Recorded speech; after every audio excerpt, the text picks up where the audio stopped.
I wasn't supposed to exist. That's how it always felt growing up. My name's Lucas. I'm 34 now, but for most of my life, I've been treated like a permanent guest in my own family. My dad had me with his second wife, who died when I was 3. He remarried within a year to a woman named Valerie, and that's when I became the shadow in the house. Not quite the stepkid, not quite the son, just there. They never said it out loud, not at first. But it was in every photo I wasn't in, every invitation I didn't get, every smile that stopped the second I walked into the room. The 3 kids Valerie already had from her first marriage, they were the family. Me? I was the kid they forgot to crop out. My earliest memory is of a Christmas morning. I was 6. Everyone got gifts with shiny paper and bows. I got a mug, a used mug. Dad told me it was vintage. One of the twins laughed and said, "More like garbage." Everyone laughed. By the time I was a teenager, I stopped asking to be included in anything. Family movie nights, dinners out, even just sitting on the couch. There was always a full seat, or a "you wouldn't like it," or Valerie's favorite line, "This isn't really your thing, Lucas." But the worst, the absolute worst, was the vacations.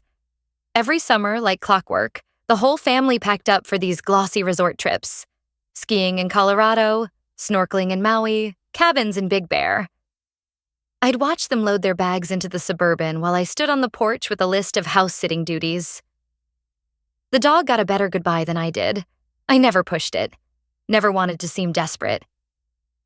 But on my 21st birthday, I cracked. They were planning a 2-week trip to a resort in Montana. It was all over group texts, photos, excitement, even a matching t-shirt design. I got nothing. No invite, no mention. So, I asked, stupidly. We were in the kitchen. I cleared my throat and said, "Hey, do you guys think I could come this year?" The room went still, like I'd farted in church. Valerie didn't even look up from her glass of wine. She just said, "Lucas, you know we love you, but that's not really your kind of trip. It's a family vacation." Then came the words that burned into my skull. Don't ruin the family dynamic. My siblings didn't flinch. My dad didn't defend me. He just gave me that tight, apologetic smile he always did when he wanted me to disappear quietly. So I did. I didn't cry. Not in front of them. But that night, I stood outside in the rain while they drove off. I watched their taillights vanish down the street. Then I sat on the steps, soaked and shaking, whispering to no one. One day you'll be vacationing on my terms. At the time, I didn't know what that meant. I just knew I was done begging for scraps at a table that was never mine. And funny enough, that promise I made to myself on the porch that night, it stuck with me. It followed me through every crappy job, every sleepless night, every single hour I spent building a life they'd never understand. 7 years later, I'd be living in a dusty town no one cared about, fixing busted air conditioners and scraping by. But I was about to get a call that would change everything, one that would set off a chain of events I never saw coming. It started with a broken thermostat and ended with me owning the one place they thought I'd never belong. It's funny how you can hit rock bottom quietly. No big crash, no explosion. Just a slow, heavy silence. That's what followed after they left me behind that last summer. I didn't yell. I didn't try to prove anything. I just packed a bag and disappeared. I ended up in a no-name town in southern Utah, the kind of place where people wave at stop signs because they know who lives on every corner. Rented a studio above a hardware store, got a job fixing busted fridges and window units. It wasn't glamorous, but it was mine. The first few months were the hardest. I had no one. No friends, no family, no plan. Just this dull ache in my chest and the bitter taste of a promise I'd made to myself. I didn't even know what it meant back then. You'll be vacationing on my terms. But I clung to it like a rope in the dark. I started working every job I could get my hands on. Cleaning grease traps, repairing swamp coolers, even unclogging toilets in diners. One time I pulled a dead squirrel out of a pipe and just laughed. Like, is this it? Is this all there is for people like me? But I kept going. Not out of pride, out of survival. The only thing that made me feel remotely human was learning. I spent nights on YouTube, watching tutorials on HVAC systems and plumbing codes. I saved every penny. I lived off canned beans and 7-Eleven coffee for way too long. 3 years in, I finally started my own little repair business, Lucas Fix It. Just me, my busted old van, and a notebook full of scribbled invoices. Business was slow but steady. Folks around here liked me. I didn't talk much, but I showed up when I said I would, and I didn't cheat anyone. That alone made me a unicorn in their eyes. One day, I got a call from a man named Carl. He ran a rundown lakefront resort about 20 minutes out of town. The air conditioning was shot in all 12 cabins. Said he needed help before the holiday weekend or he'd lose every booking. When I got there, the place looked like it hadn't been loved in decades. Faded paint, cracked concrete, weeds pushing through the old dock. But something about it hit me hard. It wasn't fancy, but it had bones. And the view over the water, it was the kind of quiet that healed you, if you let it. Carl followed me around while I inspected the units, talking nonstop. Said he inherited the place from his dad, but the upkeep was killing him. Property taxes, low season drought, bad Yelp reviews. At one point, he sighed and said, "Hell, I should just sell the damn thing. Someone younger might know what to do with it." I paused. Half crouched under a rusted-out condenser unit, I asked, "You serious?" He shrugged. "Make me an offer. I'm too tired to care anymore." That night, I didn't sleep. My mind raced. I checked my savings account. Pathetic. Looked into small business loans, denied. But I couldn't let it go. Something deep in me, something primal, needed that place. 2 weeks later, I walked into Carl's office with every cent I had. $34,000, most of it cash. He looked at me like I was crazy. "You sure?" he asked. I nodded. "I don't have much, but I've got time. I'll do the work myself." Carl stared at me a long moment, then slid the paperwork across the desk. I signed my name. I, Lucas Jameson, now owned the place no one would have ever invited me to. I stood outside afterward, staring at the peeling sign that read, Lakeside Pines Resort. My hands were shaking, not with fear, but with something close to fury. I wasn't just fixing cabins. I was building something they couldn't take away from me this time. But the wildest part? I didn't know yet that one day, they'd come crawling back, asking for a room. The first morning after signing the deed, I stood on the dock alone, coffee in one hand, rusted keys in the other. The place smelled like mold and lake water, with a whisper of old pine and neglect. I didn't care. This was mine now. It didn't matter that the plumbing whined like a dying cat or that half the doors wouldn't close right. No one could tell me I didn't belong here. The next 2 years nearly broke me. I poured everything into fixing Lakeside Pines. Money, time, my back, my sanity. I slept in one of the old staff cabins with a leaky roof and bats in the rafters. I learned how to do electrical, how to pour concrete, how to stretch a dollar until it begged for mercy. Some nights I'd lay in bed staring up at the ceiling, water dripping near my ear, wondering what the hell I'd done. But every morning I got up and did it again. Because this place, it felt like a middle finger raised to everyone who ever told me I wasn't enough. I didn't advertise. No billboards, no flashy website. Just word of mouth and a quietly beautiful online listing that said, "A quiet place for people who've never been invited." It started with hikers and writers, then families who didn't care about 4-star ratings. Slowly, Lakeside Pines got a reputation. Peaceful, affordable, honest. And suddenly, I was booked through summer. One afternoon, I was working on the garden beds out front when one of my staff, Rachel, walked over with her phone in hand. "Hey, this booking looks weird." I wiped my hands on my jeans and glanced at the screen. 12-person reservation. 3 nights. Name on the booking, Nicole Fairchild. I froze. I hadn't heard that name in over 8 years. Nicole. My oldest half-sister. the one who told me not to ruin the family dynamic. "Lucas?" Rachel asked. "You okay?" I nodded slowly. Yeah, except the booking." I didn't say anything else. For the next 3 weeks, I worked like a man possessed. I scrubbed every surface, fixed every flickering bulb, hand-stitched damn curtains.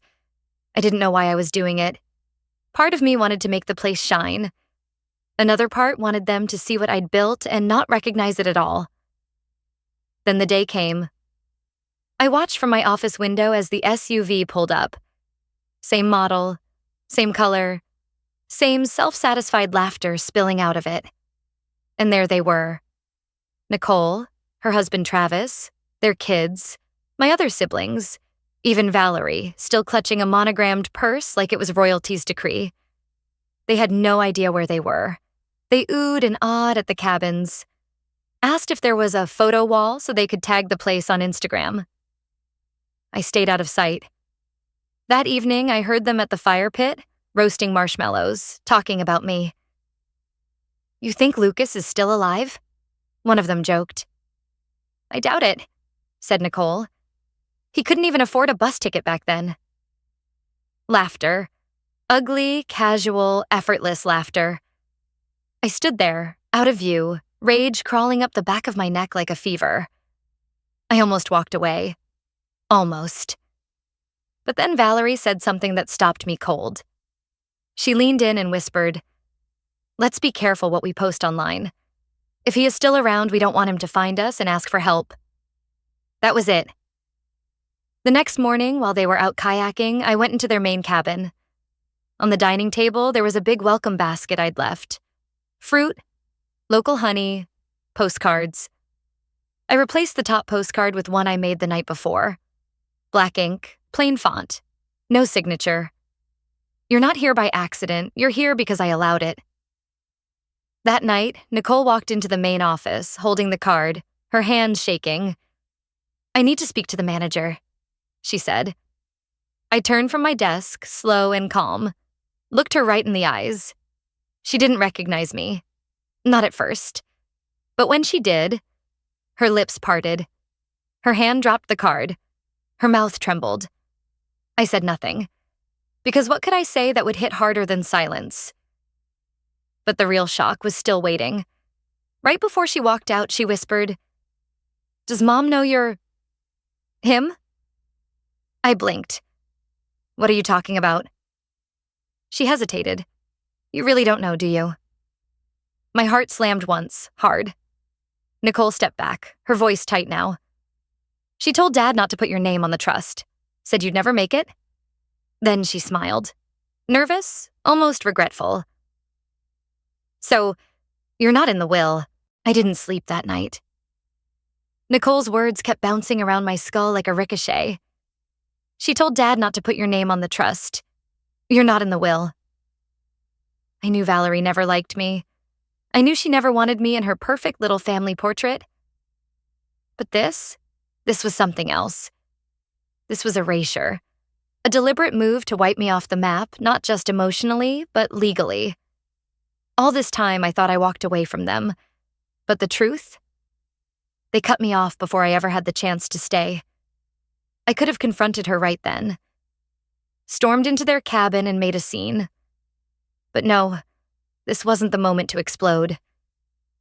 It was the moment to watch. Observe. Tighten the strings quietly. And believe me, I was about to pull every damn one of them. I walked the grounds like usual the next day, checking the cabins, restocking the coffee bar, trimming the rose bushes along the gravel path. I made sure to pass by their group standing near the lake. Nicole glanced at me, avoided eye contact. Valerie didn't recognize me. She was too busy critiquing the complimentary snacks. Later that evening, I sat in the office and printed a folder. A fake guest satisfaction survey just for their group. Custom questions like, "Do you feel this resort provides the same access and privilege to those who may have once been excluded from similar environments? How would you describe your experience with staff who may hold personal histories with your group?" I hand-delivered it to their cabin. Valerie scanned it, confused. "What kind of question is this?" I just smiled. We believe every guest carries a story. We're curious how yours interacts with ours. That night, one of the kids, Nicole's oldest, came into the main office asking for more towels.